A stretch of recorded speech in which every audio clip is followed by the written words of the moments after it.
अस्सलाम वालेकुम students, welcome to an another video lecture.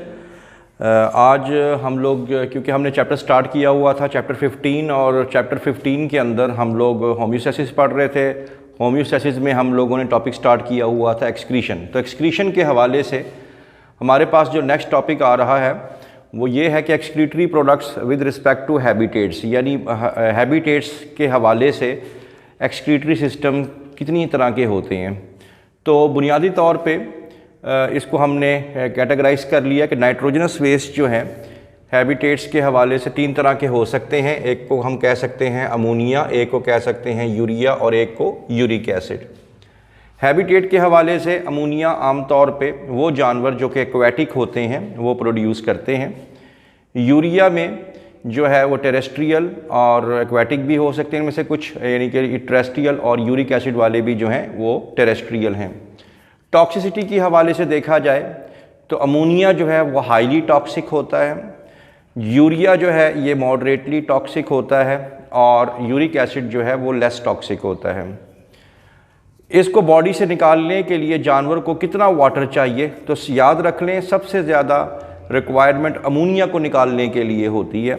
यानी 1 ग्राम अगर अमोनिया कोई जानवर बॉडी से निकालना चाह रहा है तो उसको 500 ml यानी आधा लीटर पानी की ज़रूरत होगी। इसी वजह से ये पहले भी बता चुके हैं कि ये वही जानवर अफोर्ड कर सकता है 1 ग्राम अमोनिया निकालने के लिए आधा लीटर पानी जो कि एक्वेटिक हो।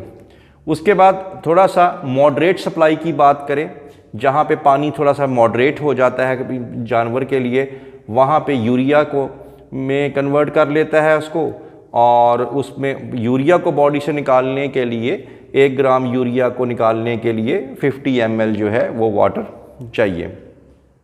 बहुत ही एक्यूट शॉर्टेज हो तो जानवर जो होते हैं वो यूरिया नहीं बनाते बल्कि एक्सक्रीटरी प्रोडक्ट यूरिक एसिड बनाते हैं, क्योंकि आप देख लें कि एक्यूट शॉर्टेज के अंदर सिर्फ 1 ग्राम यूरिक एसिड निकालने के लिए पानी की रिक्वायरमेंट जो है वो 1 ml है। इसका मतलब ये है कि सबसे कम अगर कोई नाइट्रोजनस वेस्ट पानी की रिक्वायरमेंट से बॉडी से बाहर निकलता है तो वो यूरिक एसिड होता है। तो ये एक्यूट शॉर्टेज में तो पानी की सप्लाई भी इसी तरह ही चेंज होगी। यहाँ पे पानी जानवरों को अबंडेंट होगा, यहाँ मॉडरेट सप्लाई होगी और यहाँ पे एक्यूट शॉर्टेज ऑफ वाटर होगा। ऐसे जानवर जो कि ammonia as an excretory product release करते हैं उनको हम लोग अमोनोटैलिक बोलते हैं। जो यूरिया प्रोड्यूस करते हैं उन्हें यूरियोटैलिक बोलते हैं और जो यूरिक एसिड प्रोड्यूस करते हैं उन्हें यूरिकोटैलिक बोलते हैं। आखिर में शॉर्ट क्वेश्चन में MCQs में एग्जांपल भी आ सकती है। अमोनिया प्रोड्यूस करने वालों में हाइड्रा है, फिश है।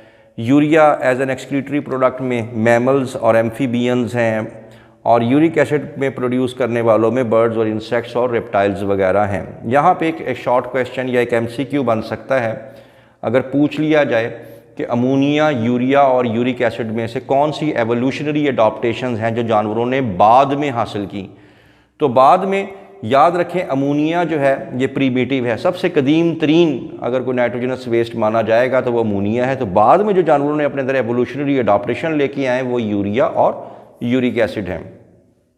उसके बाद हम लोग आ जाते हैं एक्सक्रीशन इन हाइड्रा की तरफ। हाइड्रा जो है ये हम पढ़ चुके हैं, फाइलम निडेरिया से ताल्लुक़ है इसका, और इसके अंदर कोई भी ऑर्गन जो है ऐसा नहीं होता, स्पेशलाइज्ड ऑर्गन नहीं है एक्सक्रीटरी ऑर्गन जिसको हम कह सकें। इसमें just by diffusion cell wall के ज़रिए जो एक्टोडर्म है वहाँ से डिफ्यूज़ करके पानी में, एंडोडर्म है वहाँ से डिफ्यूज़ करके पानी में, तो वहीं पे ये डिफ्यूजन हो जाती है और इस तरीके से ये अपने नाइट्रोजनस वेस्ट से छुटकारा हासिल कर लेते हैं। नंबर 2 पे एक्सक्रीशन इन प्लैनेरिया है। Planaria belongs to flatworms, platyhelminthes इसका फाइलम भी है, और इसका जो एक्सक्रीटरी सिस्टम है प्रोटोनेफ्रीडिया है। और प्रोटोनेफ्रीडियम जो है ये आपका MCQ भी बन सकता है। अगर आप कभी भूल जाएं तो आप याद रख लें कि प्लैनेरिया आपके कोर्स में है, P for planaria and P for protonephridium. तो ये इसके एक्सक्रीटरी सिस्टम का नाम है। ये एक ट्यूबुलर सिस्टम है, it is comprise of tubular system which spreads all over the body, अगर आप देख सकें। और इसके अंदर जो मेन चीज़ है इसको मैंने फोकस करके बताया है कि ये देखिए ट्यूबुलर सिस्टम है और ये it is capped by a cell which is called as flame cell. Flame cell ही इसमें सबसे समझ लें मेन चीज़ है कि फ्लेम सेल के बारे में आपको इन्फॉर्मेशन होनी चाहिए कि when interstitial fluid flows through this opening, fenestration वैसे इसको कहते हैं, तो इसमें से जब ये गुजरती है इट हैज़ सिलिया। तो इसके अंदर इंटरस्टिशियल फ्लूइड जैसे ही इस ओपनिंग में से फ्लेम सेल्स में से गुजरता है इसके अंदर सिलिएटेड होता है। तो उससे क्या होता है कि सिलिएटेड जो सिलिया होते हैं ये बीटिंग डाउनवर्ड कर रहे होते हैं और जो नाइट्रोजनस वेस्ट है वो इसके अंदर ट्यूब के अंदर आ जाता है और ट्यूब के अंदर आके बॉडी से निकल जाता है यहाँ पे इन ओपनिंग के ज़रिए, जिनको हम लोग बोलते हैं नेफ्रीडियोपोर्स। और ये जो नेफ्रीडियोपोर्स होते हैं ये वेंट्रल साइड पे होते हैं जानवर के।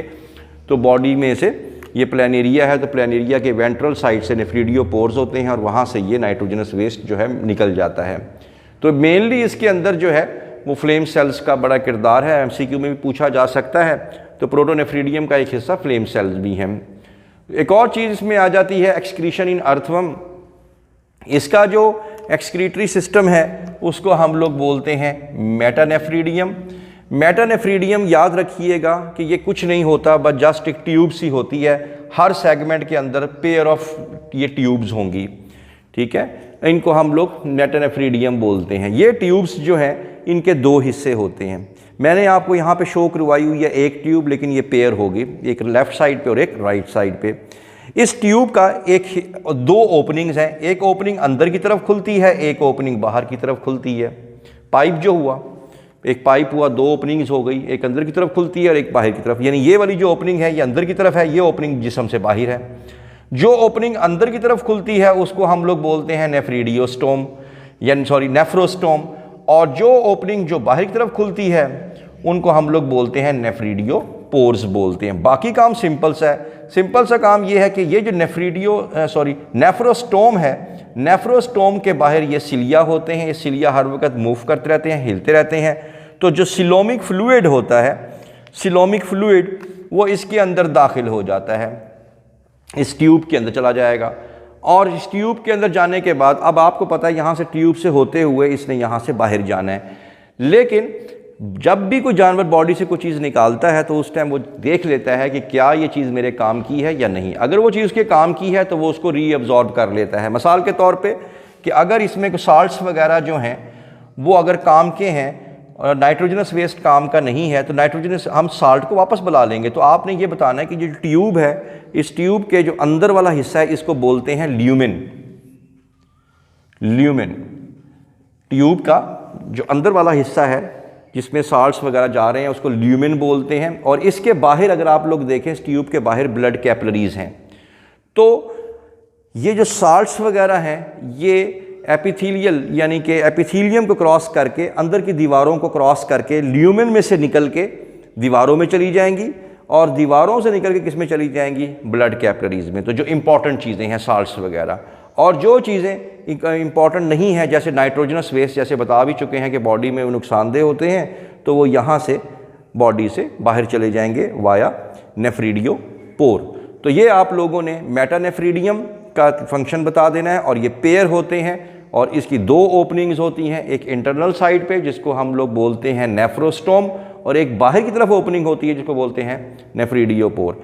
तो यहाँ से जो है सिलोमिक फ्लूइड दाखिल होगा। अंदर जाने के बाद अंदर खाली जगह को बोलेंगे ल्यूमेन और दीवारों को बोलेंगे एपिथेलियल लेयर्स। तो वहाँ से साल्ट्स वगैरह निकलेंगे, वो एपिथेलियल लेयर में जाएंगे और बाहर जो ब्लड कैपिलरीज हैं उनमें चले जाएंगे। और जो चीज़ काम की नहीं होगी जैसे वेस्ट मटेरियल, नाइट्रोजनस मटेरियल, वो यहाँ से बाहर निकल जाएंगे। होप कि आपको ये समझ आ गई होगी। इंशाअल्लाह ताला नेक्स्ट कल मिलेंगे आपको नेक्स्ट टॉपिक के साथ। Thank you.